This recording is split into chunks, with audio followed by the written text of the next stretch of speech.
378 दिन बाद खत्म हुआ किसान आंदोलन। 11 दिसंबर से होगी किसानों की घर वापसी। संयुक्त किसान मोर्चा ने किया ऐलान। हेलीकॉप्टर क्रैश होने पर संसद में बोले रक्षा मंत्री राजनाथ सिंह। कहा, हादसा देश और सेना के लिए अपूरणीय क्षति। शाम तक दिल्ली पहुंचेगा सीडीएस बिपिन रावत का पार्थिव शरीर। कल होगा अंतिम संस्कार। कुन्नूर में हेलीकॉप्टर क्रैश वाली जगह से मिला ब्लैक बॉक्स। हेलीकॉप्टर क्रैश में 14 में से 13 सेना अफसरों की हुई मौत। जांच के लिए बनाई गई कमेटी। 25 दिसंबर को हर बूथ पर बीजेपी मनाएगी स्वराज दिवस। बीजेपी प्रदेश अध्यक्षों की धनखड़ ने दी जानकारी। पूर्व प्रधानमंत्री अटल बिहारी वाजपेयी को किया जाएगा याद।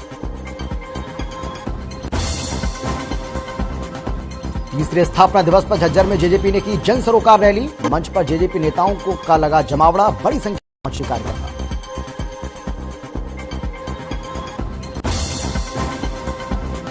फरीदाबाद के जेसीएम इंटरनेशनल स्कूल की छत से गिरी छात्रा। स्कूल चेयरमैन और प्रिंसिपल टॉर्चर और मारपीट के आरोप। गिरने से टूटी छात्रा की रीढ़ की हड्डी। और चरखी दादरी के गांव खातीवास को 5 जिलों की पुलिस ने घेरा। ग्रामीण 152D कॉरिडोर निर्माण कार्य का कर रहे हैं विरोध। उचित मुआवजे की मांग को लेकर प्रोटेस्ट।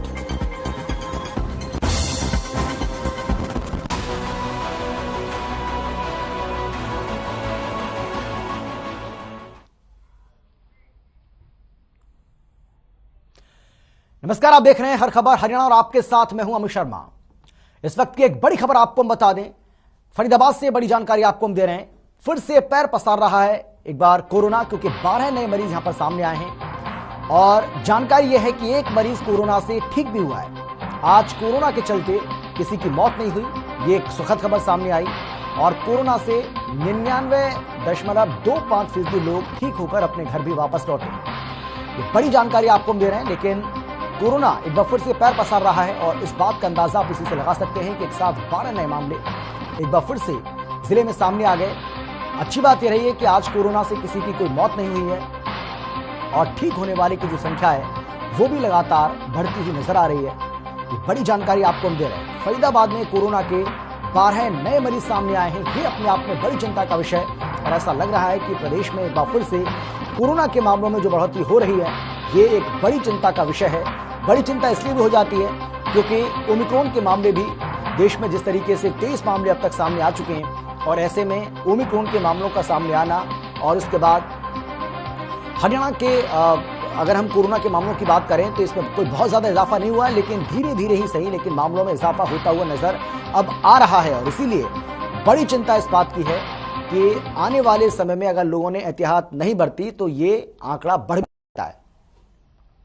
सिंगू बॉर्डर पर संयुक्त किसान मोर्चा ने एक बैठक की है जिसमें संयुक्त किसान मोर्चा ने बड़ा फैसला लिया और बड़ा फैसला लेते हुए ऐलान कर दिया कि 11 दिसंबर से किसान घर वापसी करने लगेंगे। बैठक के बाद किसानों ने प्रेस कॉन्फ्रेंस की जहां राकेश टिकैत ने कहा कि 11 दिसंबर से किसान बॉर्डर खाली करेंगे। कुछ किसानों ने अभी से अपना सामान समेटना शुरू भी कर दिया है।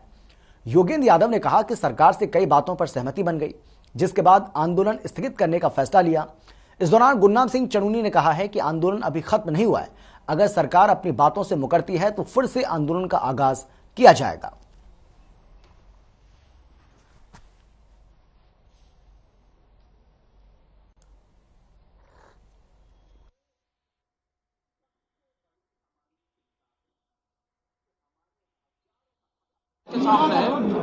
हम उस इकट्ठा यहां से जा रहा है, ये एक बड़ी चीज है।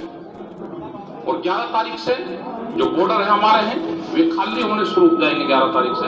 और उनको 2 दिन लगे, 3 दिन लगे, 4 दिन लगे, आज से भी बहुत लोग उसकी पैकिंग शुरू कर दी है। और यहां से हम 2-3 चीजें इकट्ठी करके जाएंगे कि संयुक्त मोर्चा था, है और रहेगा। वक्त हम सिंगू बॉर्डर है और गुरनाम चनूनी जो हरियाणा के सबसे बड़े नेता हैं, किसान नेता, उनसे बातचीत कर लेते हैं। आज आंदोलन को स्थगित कर दिया गया है। 1 साल का कैसे क्या कुछ रणनीति रही, कैसे आंदोलन जीता और क्या कुछ जानकारी? देखिए, इस 1 साल में बहुत उतार चढ़ाव आए हैं और 2 डिग्री टेम्परेचर पे, 45 डिग्री टेम्परेचर पे, इस पे भी किसान बैठे रहे हैं और उन्होंने गर्मी और सर्दी झेली है। और कई बार ऐसे तूफान आए हैं कि सब कुछ उड़ा के ले गए और ऊपर से बारिश है, सब कुछ उड़ गया है। तो ऐसे हालात भी यहाँ पे भुगते हैं। लेकिन 700 किसान इस दौरान शहीद भी हो चुके हैं। इन सब के बावजूद जो है आज ये मोर्चा फतेह किया है।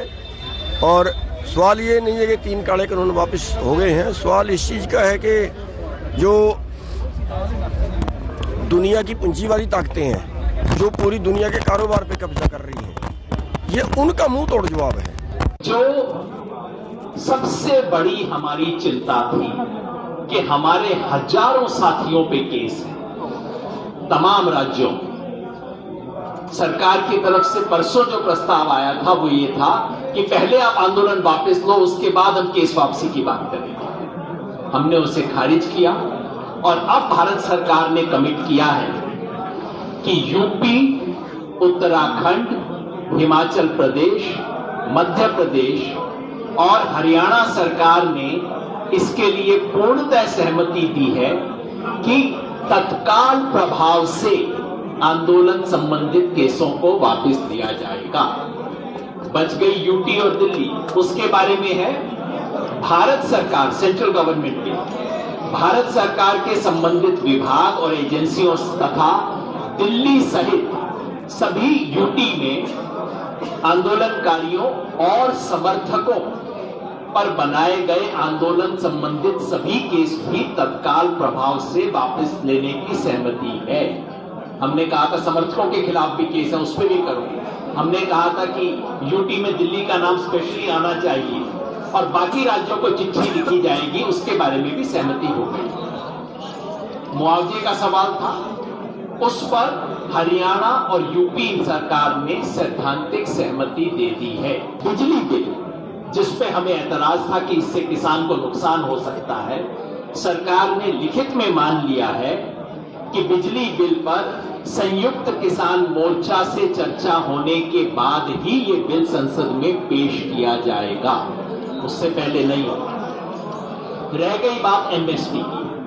एमएसपी पे सरकार ने, जो प्रधानमंत्री ने कहा था कमेटी बनेगी, उसी कमेटी की घोषणा की है। लेकिन एक महत्वपूर्ण बात सरकार से लिखवा ली गई है। कमेटी का इन्होंने कहा एक मैंडेट ये होगा कि देश के किसानों को एमएसपी मिलना किस तरह से सुनिश्चित किया जाए, ये तो सरकार ने मान लिया है। वार्ता के दौरान सरकार पहले ही आश्वासन दे चुकी है, लेकिन हमने दोबारा लिखवा लिया कि देश में एमएसपी पर खरीदी की अभी की स्थिति को जारी रखा जाएगा। जो खतरा था, जो संदेह पंजाब और हरियाणा के किसानों के मन में था कि आप तो हर साल हमारी खरीदी कम करते जाएंगे, उसके लिए इन प्रिंसिपल एश्योरेंस भी हमने राइटिंग में ले लिया। पराली पे सरकार ने स्पष्ट किया है कि पराली पे जो 5 करोड़ का 5 साल की सजा और 1 करोड़ का था, उसको सरकार पहले ही विड्रॉ कर चुकी है और कोई भी क्रिमिनल प्रोसीजर्स जो है किसानों के खिलाफ नहीं किए जाएंगे। सरकार ने लिखित में आश्वासन दे दिया।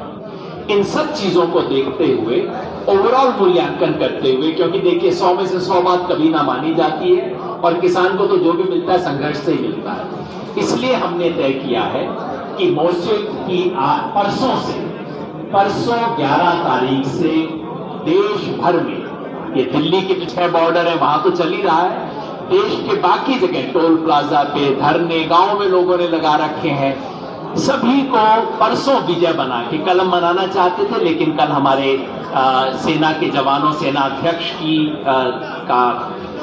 अंत्येष्टि का दिन है, वो देखते हुए हमने उसको एक दिन पोस्टपोन किया है। परसों 11 तारीख को विजय दिवस मनाकर पूरे देश से, यहां दिल्ली के सारे मोर्चे उठा लिए जाएंगे और देश भर में जहां पे भी धरने, मोर्चे ये सब लगे हुए प्लाजा पे कहीं कहीं पे, वो सब परसों से उठा लिए जाएंगे। आंदोलन समाप्त नहीं हुआ है, एमएसपी का संघर्ष बाकी। सोनीपत के कुंडली सिंगू बॉर्डर पर किसान आंदोलन के दौरान लगाई गई झोपड़ियों को अब किसानों ने हटाना शुरू कर दिया है और वापस पंजाब जाने की तैयारी में जुट गए हैं। अधिकतर किसानों ने अपनी झोपड़ियों के बांस बल्लियों, तिरपाल को खोलकर ट्रकों में लादना शुरू कर दिया है। किसानों का कहना है कि अब सरकार ने उनकी मांगों को पूरा कर दिया है। वहीं राकेश टिकैत ने कहा कि जो भी होगा वो हमारे 5 पंचों ने अपना फैसला सुना दिया है।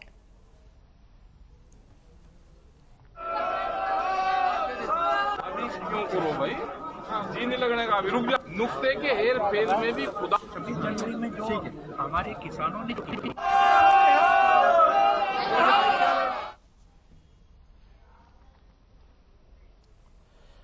फरीदाबाद में 11वीं की छात्रा के परिजन इंसाफ के लिए दर दर बैठक कर रहे हैं। दरअसल पनहेड़ा खुर्द स्थित जेसीएम इंटरनेशनल स्कूल में 26 नवंबर को 11वीं की छात्रा को स्कूल के चेयरमैन राजवीर और स्कूल की प्रिंसिपल रचना शर्मा ने ऑफिस में बुलाया और किसी लड़के को चॉकलेट देने की बात करने लगे। लड़की के मना करने पर उसे कमरे में बंद कर दिया, उसके साथ मारपीट की।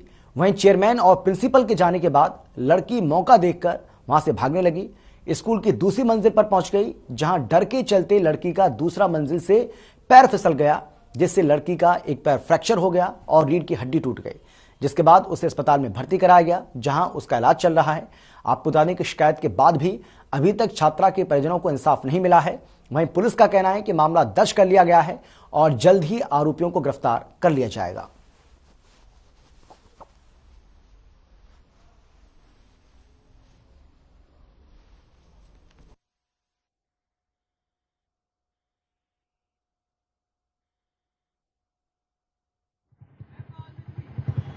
उस दिन लंच में राजू सर ने मुझे ऑफिस में बुलाया था, फिर उन्होंने गेट लगा लिया।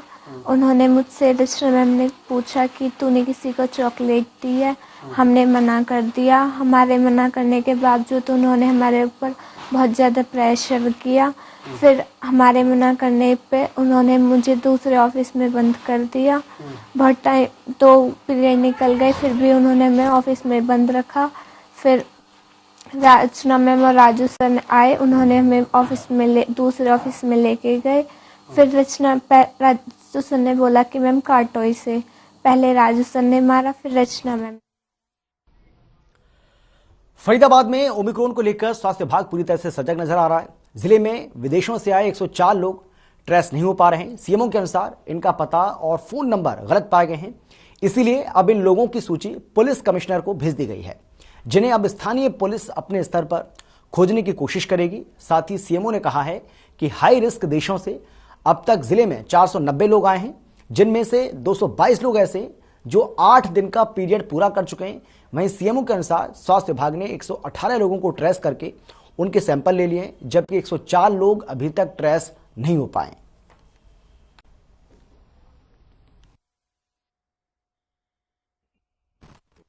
रिस्क कंट्री से कल तक हमारे पास टोटल 490 लोग आए हैं। उनमें से जिनका 8वां डे है वो 222 हैं।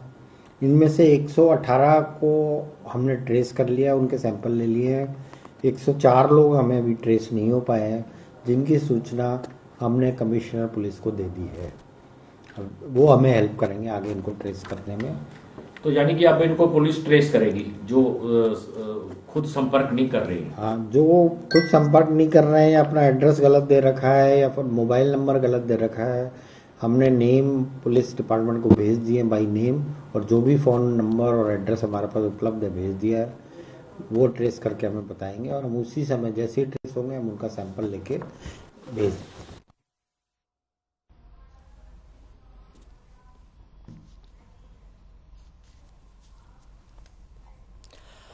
और चलिए इस खबर पर ज्यादा जानकारी और बातचीत के लिए हमारे संवाददाता मंजीत चौहान हमारे साथ जुड़ गए हैं ज्यादा जानकारी के साथ। मंजीत, ये अपने आप में एक बड़ी चिंता का विषय है कि कुछ लोग ऐसे भी हैं जो विदेश से आए लेकिन उनके बारे में कोई जानकारी नहीं मिल पा रही है और उनको ट्रेस भी नहीं किया जा रहा है।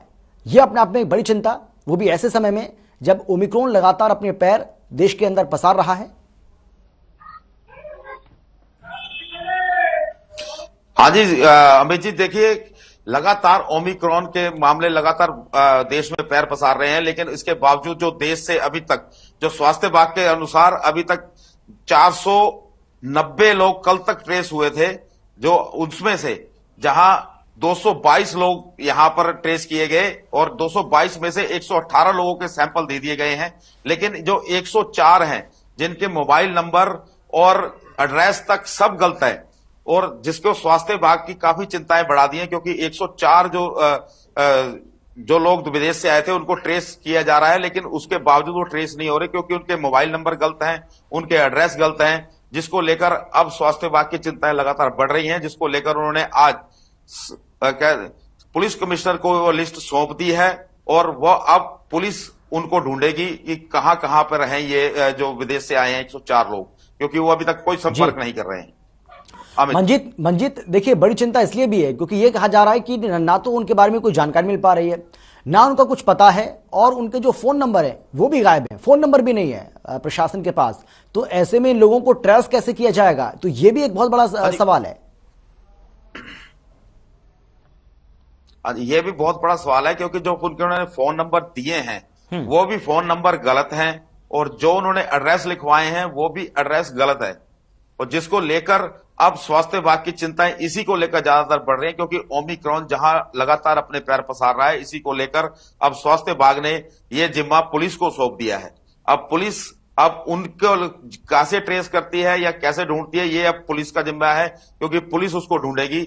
अब ये पुलिस का के ऊपर कार्यभार संभाल दिया गया, दे दिया गया सारा। अमित जी, क्या कहा जा रहा है, कब तक इनको ट्रेस कर लिया जाएगा?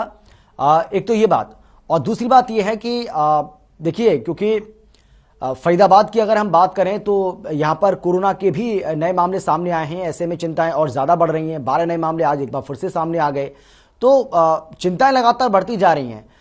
प्रशासनिक जो लोग हैं, जो अधिकारी हैं प्रशासनिक, उनका क्या कहना है, वो किस तरीके से देख रहे हैं?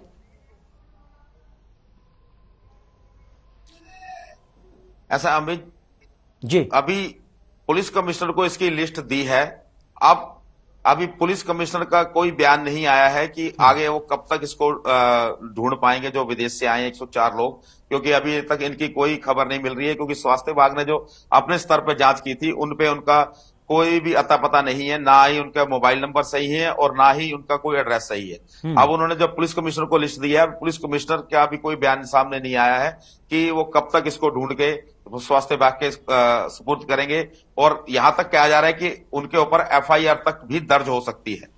जी, चलिए, बाकी जो आज कोरोना, ठीक है, बहुत शुक्रिया आपका मंजीत इस तमाम जानकारी के लिए।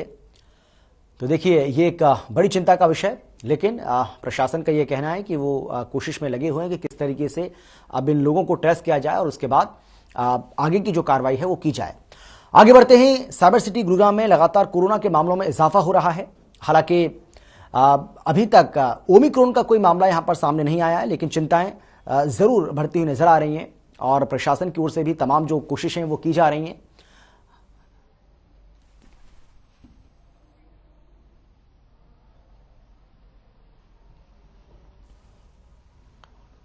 तो जिस तरीके से हमने आपको बताया कि ओमिक्रॉन का कोई मामला सामने नहीं आया है, लेकिन बाजार में बढ़ती भीड़ कहीं ना कहीं लोगों के लिए चिंता का विषय बनी हुई है। प्रशासन ने लोगों से नियमों का पालन करने की अपील की है।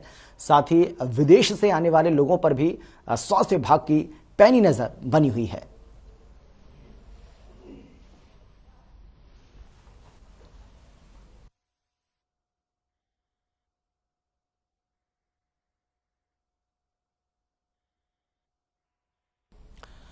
गुरुग्राम में सरकारी अस्पतालों के डॉक्टर अपनी मांगों को लेकर सरकार से आर पार की लड़ाई और हड़ताल के मूड में दिखाई दे रहे हैं। इस हड़ताल में डॉक्टर्स की मुख्यतः 3 मांगे हैं, जिसमें पीजी में मिले 40% आरक्षण, सीधे सीएमओ की भर्ती पर रोक लगे, लेकिन सरकार ने अभी तक इस पर कोई बात नहीं की है। अगर बात नहीं मानती है तो 13 से 14 दिसंबर तक डॉक्टर हड़ताल पर जाएंगे, और इसके बाद भी सरकार ने इनकी मांगे नहीं सुनी तो सभी आपातकालीन सेवाओं को बंद कर दिया जाएगा। ये चेतावनी डॉक्टर्स की ओर से दी गई है।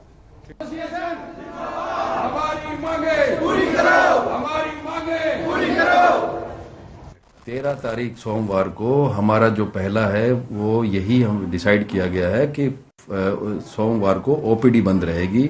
बाकी emergency, postmortem, labour room, ICU, CCU जो भी सारे इमरजेंसी सर्विसेज हैं वो चालू रहेंगी। और 14 तारीख से अगर सरकार ने हमारी डिमांड के बारे में अगर संज्ञान नहीं लिया और उन्होंने उसके बारे में कोई डिसीजन नहीं लिया तो 14 तारीख से सभी तरह की सारी सर्विसेज बंद कर दी जाएगी। फरीदाबाद के सेक्टर 8 कार्यालय में परिवहन मंत्री मूलचंद शर्मा ने नगर निगम के अधिकारियों के साथ बैठक की और अधिकारियों के साथ विकास कार्यों की समीक्षा भी की है। साथ ही अधिकारियों को विकास कार्य को जल्द से जल्द पूरा करने के निर्देश जारी किए।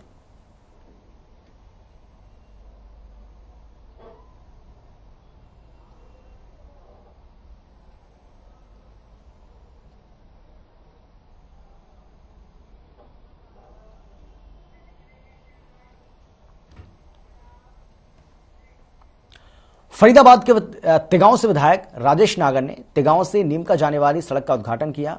इस मौके पर उपस्थित ग्रामीणों ने विधायक का फूल मालाओं से स्वागत किया। विधायक ने बताया कि यह सड़क लगभग 1 करोड़ की लागत से बनकर जल्द तैयार हो जाएगी। इसके साथ ही विधायक राजेश नागर ने गांव में सीवर के कार्यों का भी दौरा किया।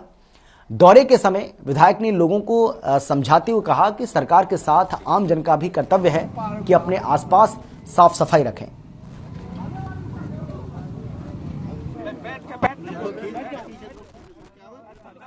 आज एक हमारे गांव की जो ये सड़क है जो तिगांव से नीमका जाती है, इसकी टेंडर अभी नया हुआ है और कोरोना की वजह से थोड़ा काम रुक गया था और इसमें सीवर लाइन भी और पानी की लाइन भी डलनी थी, उस वजह से इसमें थोड़ा समय लगा और आज 1 करोड़ की लागत से ये सड़क को बनाया जा रहा है। कितनी लंबी सड़क है, कितनी चौड़ाई है इसकी? 22 फुट चौड़ी है ये और दोनों तरफ नाली है और ये करीब 1.5 किलोमीटर के करीब है। सर, देश को एक क्षति पहुंची है, क्या कुछ कहना हो? देखो, एक बहुत बड़ी क्षति है देश के लिए। हमारा पूरा देश उनके परिवार के साथ है इस दुख की घड़ी में और भगवान उनकी आत्मा को शांति। फरीदाबाद में पार्किंग की समस्या को दूर करने के लिए नगर निगम ने मल्टी लेवल पार्किंग बनाने की तैयारी शुरू कर दी है और इसके लिए ओल्ड फरीदाबाद की पुरानी मंडी की जगह तय की गई है, जहां शॉपिंग कॉम्प्लेक्स के साथ ही 5 मंजिला पार्किंग भी बनाई जाएगी। आपको बता दें कि इस प्रोजेक्ट को 2017 में शुरू किया गया था, लेकिन 4 साल देरी से दोबारा शुरू किया गया। अधिकारियों के मुताबिक करीब 1 एकड़ जमीन पर shopping complex, open market area के साथ साथ 5 मंजिला पार्किंग बनाई जाएगी, जो करीब 31 करोड़ रुपए की लागत से बनकर तैयार होगी। अधिकारियों के मुताबिक 1 साल के अंदर यह पार्किंग तैयार हो जाएगी।